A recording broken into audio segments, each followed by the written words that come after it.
अस्सलाम वालेकुम। Welcome to Imran. दोस्तों, दो अहम टॉपिक्स पर बात करने जा रहे हैं। पहला बात करेंगे कि साउथ चाइना मिलिट्री पोस्ट ने एक आर्टिकल शाया किया है J-35 और पाकिस्तान जो इसको एक्वायर करने जा रहा है उसको लेकर। उसमें एक अहम नुक्ता भी उन्होंने पॉइंट आउट किया है कि पाकिस्तान ने ऑफिशियली अप्रूव कर दिया है 40 J-35 एयरक्राफ्ट खरीदने के लिए। और उसके अलावा एक और भी अहम चीज है। दूसरा बात करेंगे कि जो अमेरिका के डेप्यूटी नेशनल सिक्योरिटी एडवाइजर हैं जॉन फिनर, उन्होंने जो बयान दिया था कि पाकिस्तान को इंटर कॉन्टिनेंटल बैलिस्टिक मिसाइल बना रहा है और उसकी रेंज इतनी ज्यादा होगी कि अमेरिका को भी पाकिस्तान स्ट्राइक करने के काबिल होगा। पाकिस्तान ने उसका भी आगे जवाब दिया है। तो पाकिस्तान और अमेरिका के दरमियान इस वक्त शिकवा जवाब शिकवा जैसी सिचुएशन चल रही है। तो दोस्तों, साउथ चाइना मॉर्निंग पोस्ट ने अपना एक रिसेंट आर्टिकल शाया किया है जिसमें वो कहते हैं कि Pakistan reported J-35 deal shows Chinese stealth fighter is ready for global market. तो यहाँ वो ये बात कर रहे हैं कि जब से पाकिस्तान ने J-35 एयरक्राफ्ट को लेने की बात की है तो तब से इस एयरक्राफ्ट का जो एक्सपोर्ट पोटेंशियल है उसमें काफी ज्यादा इजाफा हुआ है और ऐसा होता भी आया है माजी में। पाकिस्तान ने चाइना के जिस एयरक्राफ्ट को खरीदा है उसकी एक्सपोर्ट वर्थ बढ़ी है। इवन अगर आप J-10C को ही देखें तो J-10C को खरीदने के बाद बहुत से दूसरे कंट्रीज जो J-10C एयरक्राफ्ट में इंटरेस्टेड नजर आए, जैसा कि मिस्र है, ईरान है, सूडान, लेकिन वहां एक किस्म की सिविल वॉर चल रही है तो वो शायद उस तरह चीजें प्लान के मुताबिक ना हो पाए। एंड रिसेंटली बांग्लादेश, क्योंकि पाकिस्तान दुनिया की one of the strongest air forces में आती है और पाकिस्तान एयरफोर्स अगर किसी भी किस्म का इक्विपमेंट ले रही है तो ऑब्वियसली वो बहुत रिगरस टेस्टिंग के बाद लिया जाएगा एंड उसकी कैपेबिलिटीज भी बहुत ज्यादा प्रोमिनेंट होंगी। तो पाकिस्तान जैसी एयरफोर्स या इजराइल जैसी या इंडिया जैसी कोई बड़ी एयरफोर्स उस साइड पर जाएगी। तो जब कोई बड़ी एयरफोर्स एक पर्टिकुलर इक्विपमेंट को खरीदती है तो जो बाकी कंट्रीज होती हैं वो उस ट्रेंड को फॉलो करती हैं। यहाँ एक और मिसाल दूं, जैसा कि F-35 हैं, उनको इसराइल ने जिस तरह खरीदा फिर उन्हें अपने मुल्क में जिस तरह अपग्रेड किया, तो F-35 का पहले भी अच्छा खासा एक्सपोर्ट पोटेंशियल था, लेकिन जब से इसराइल ने खरीदा तो उसमें दो चंद इजाफा हो गया। Same goes with the J-10C कि जब से पाकिस्तान ने J-10C को लिया तो उसकी एक्सपोर्ट वर्थ में इजाफा हुआ। और J-35 के बारे में भी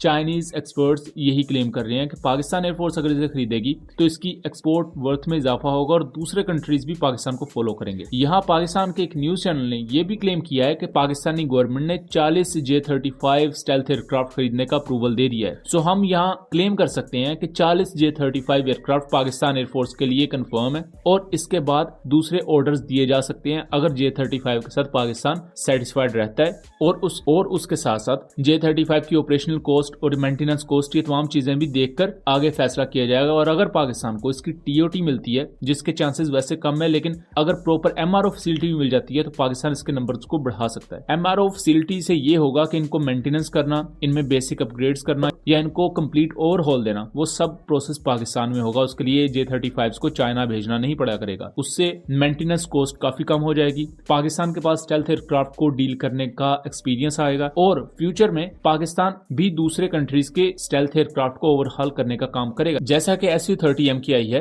तो इंडिया उसे बनाता नहीं, लेकिन TOT के तहत अपने मुल्क में असेंबल करता है। तो स्टिल इंडिया दूसरे कंट्रीज के Su-30s को ना सिर्फ अपग्रेड कर सकता है बल्कि उनको ओवरहॉल भी करके दे सकता है। सो ये चीज अगर पाकिस्तान भी J-35 के साथ करता है तो पाकिस्तान के लिए चीज बहुत ज्यादा फायदेमंद होगी, इकोनॉमिकली भी और मिलिटरीली तो ऑब्वियसली होगी। दूसरे टॉपिक की तरफ आ जाते हैं। तो दोस्तों, हमने देखा कि यूएस ने पाकिस्तान की 4 कंपनीज पर सैंक्शंस लगाई और कहा कि पाकिस्तान कोई बहुत ही लॉन्ग रेंज बैलिस्टिक मिसाइल बना रहा है। पाकिस्तान की फॉरेन मिनिस्ट्री ने उस पर जवाब दिया कि अमेरिका की ये सैंक्शंस बायसनेस पर बेस्ड है और इसका पाकिस्तान के मिसाइल प्रोग्राम पर कोई फर्क नहीं पड़ेगा। इसके फौरन बाद ही अमेरिका के deputy national security adviser John Finer, उन्होंने अपनी एक प्रेस रिलीज में यह बताया कि पाकिस्तान कोई बहुत ही ज्यादा लॉन्ग रेंज बैलिस्टिक मिसाइल्स बना रहा है, like inter continental ballistic missiles, जिनकी रेंज 8000 किलोमीटर से ज्यादा हो सकती है और इनकी रेंज इतनी ज्यादा भी हो सकती है कि ये अमेरिका को डायरेक्टली स्ट्राइक कर सकते हैं। और पाकिस्तान पर जब ये सैंक्शंस लगाएंगी, मतलब पाकिस्तान की 4 कंपनीज पर, तो उसके बाद कोई प्रॉपर फर्क नहीं पड़ा। और इवन जो बहुत सी मुस्लिम नेशंस थी